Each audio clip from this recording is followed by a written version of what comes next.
Tell me what I should do. You should just walk straight and you just, just explain what was in the other road and, Okay, boss. That's what I'll start doing.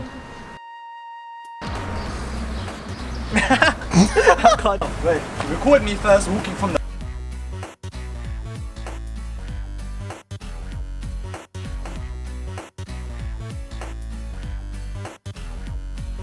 So we can see that the front garden has been paved with these slabs.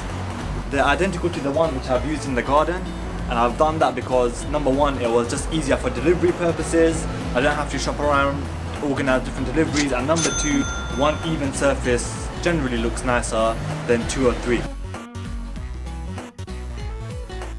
The front garden was cleared, and then we leveled the surface, and then we put these slabs on.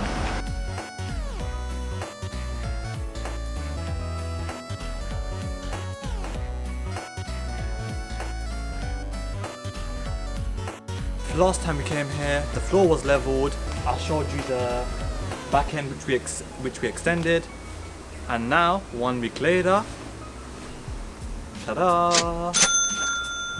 As you can see, we've paved the entire garden from that point onwards. It's all slab, slab, slab, slab, slab, slab, and the reason why I've used slabs here and here and not grass or any other thing is purely because of convenience. When I want to sell the property, I want the buyer to come and feel like they don't have a lot of headache while maintaining the house, etc, etc. Obviously I'm going to have the nice bit of green area in the back, away from everything, which can be maintained separately. And especially because there's a side entrance, it's very likely that they might be bringing their bikes in or guests or whatever. So the area will have to be cleaned regularly and all that stuff. With this garden floor, I want to show you guys something very interesting. I mean, it might not be interesting to some of you, but I'll just let you know. The floor itself isn't actually flat, it's tilted, and it's got quite a lot of tilt. Even though I told the builder not to make that much, but he's done it, so it is what it is. The reason why we have the tilt higher from that side and lower from this side is so all the water which comes from rain or whatever, flooding, etc, can all get funneled down into this drain. Some of you may ask, why is the drain here? Why is it in this specific location?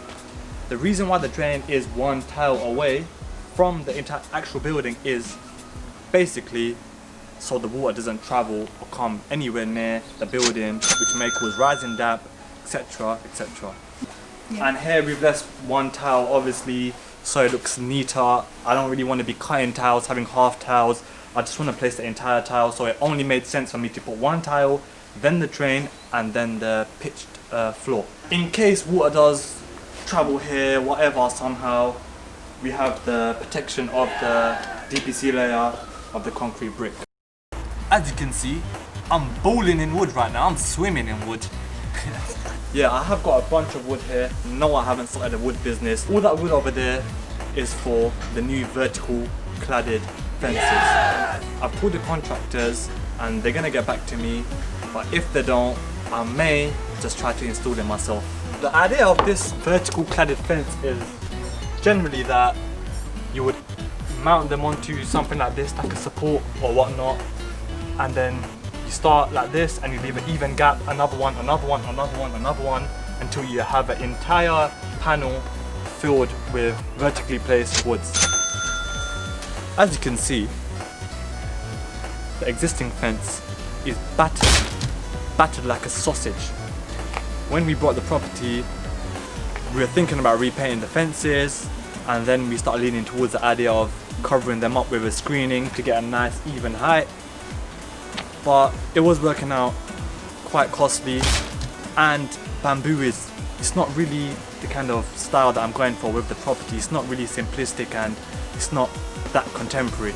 You might find bamboo in the Amazon forest, or you might find it in a house. Like, it's very diverse. So this vertical cladded fence, it's much more cost effective, it's much more simplistic, it's much more elegant to the eye, and that's exactly what I'm trying to go for with this project, internal and external. Simplistic, yet effective. Should I go with the tree where it looks nicer? Another thing I forgot to mention is sometimes when you're replacing fences and the neighbour's land is involved, it can get a bit complicated because they may not want you to get rid of the entire fence, to put in new poles, to put in entirely new fences. Like in this case, if we were to put brand new fencing, we would have to dig up new posts because the existing ones are leaning and just not in good condition.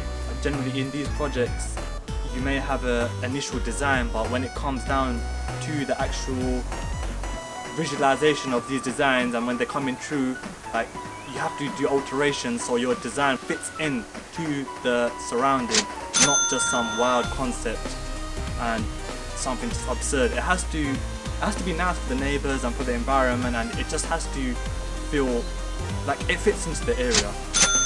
Our drive-through is ready for people to bring their motorbikes in. No. As you can see, we have installed our 3-panel window, which we spoke about in the last video. And I must say, it has started to bring the entire project together. And I'm quite happy with it. I've gone for the grey facade and the white internal because I think that's what's in right now, and it's contemporary and it's simplistic. And yeah, the window on the bathroom has also gone in, but we can't go there right now because there's a lot of obstructions and it's a health risk. Currently we can see that the wood over here are still exposed.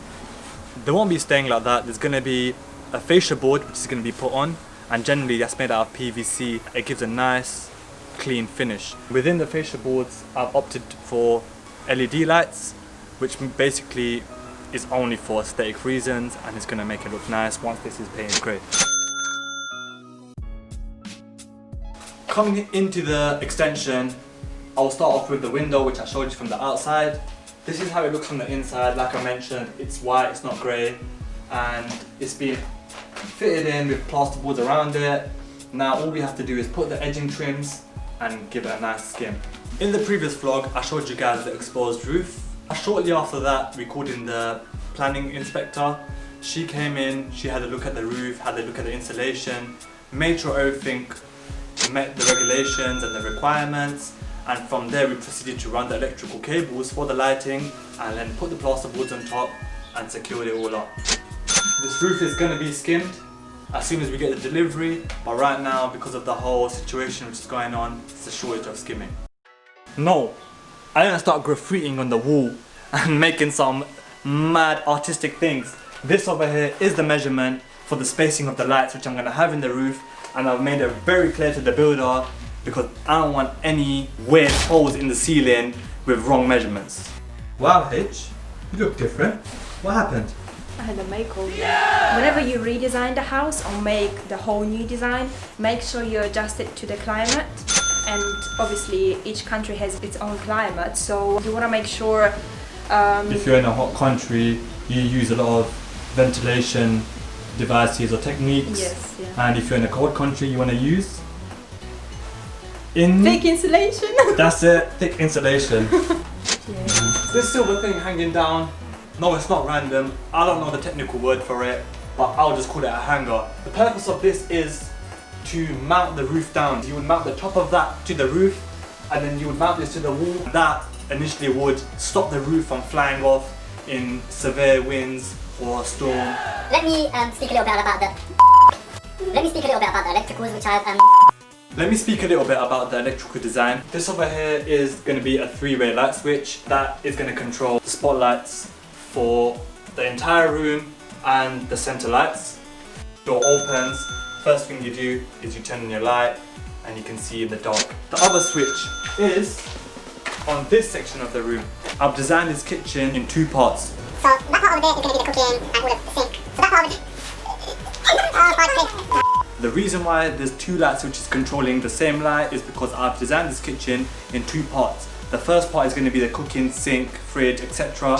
And the second part is going to be the ensuite dining space. The arrangement of light which I've gone for is 3 spotlights on this side, 1, 2, 3, 3 on this side, 1, 2, 3, evenly spaced of course, and a nice center light hanging down. The main kitchen area, center light hanging above the breakfast bar, 1, 2, 3 spotlights above the units here, and 1, 2, 3 spotlights above these units. 3 buttons, one's gonna control this part, one's gonna control that part over there, and one's gonna control just the 2 center lights. On the topic of lighting, coming into our new passageway, 3 spotlights. There's not a lot of natural light in this space, so I do want to provide artificial lighting to stop it looking dingy and small. So that's the rest of the house. What the hell are you doing? Oh, sorry. I was testing our brand new fitted toilet. I was just checking if I would have enough space if I had to use it. You know, all of that good stuff. We have a brand new bathroom. Come in.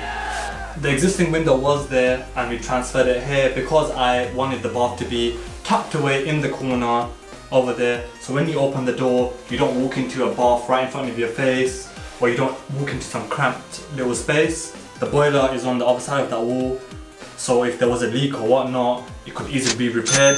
I wanted to have a nice open space, as you can see, to walk around, to keep your bin, to have a nice mirror, and just generally be spacious at first sight.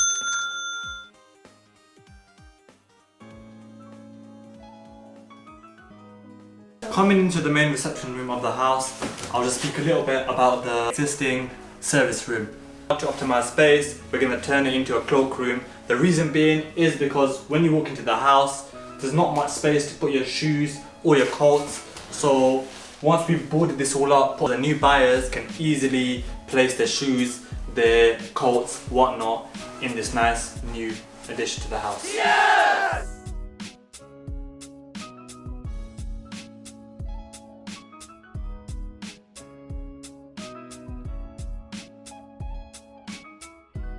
When we bought the house, there was MDF boards all around. There was none of this fire prevention stuff, but obviously we made it safe for the buyer. And we haven't done no cowboy job, we've done the real deal.